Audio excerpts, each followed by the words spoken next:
یونیورسٹیاں مزید بند نہیں رکھی جائیں گی۔ ذرائع کے مطابق وفاقی حکومت نے 15 جولائی کے بعد جامعات کھولنے پر غور شروع کر دیا ہے۔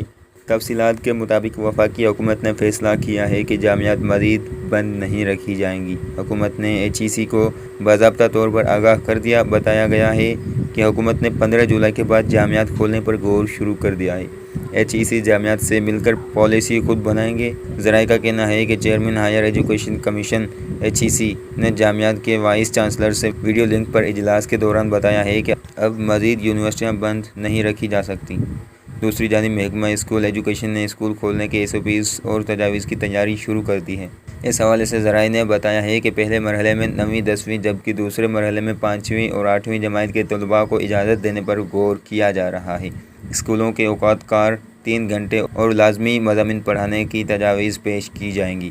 اس حوالے سے مزید بتایا گیا کہ محکمہ اسکول ایجوکیشن تجاویز تیار کرنے کے بعد محکمہ تعلیم کو بھیج دیا گیا، جس کے بعد منظوری کے بعد اسکولوں کو کھولنے کا فیصلہ کیا جائے گا۔ خیال رہے کہ گزشتہ روز وفاقی وزیر تعلیم شفقت محمود نے بتایا تھا کہ سروے کے مطابق SOPs کے تحت اسکولوں کو کھولنے پر 70% والدین نے بچوں کو اسکولوں میں بھیجنے پر رضامندی ظاہر کی ہے، جس کے بعد SOPs کے تحت اسکولوں کو کھولنے پر غور کیا جا رہا ہے۔ اس حوالے سے روڈ میپ تیار ہونے کے بعد والدین کو اعتماد میں لے کر باقاعدہ پریس کانفرنس کے ذریعے لائحہ عمل بتاؤں گا۔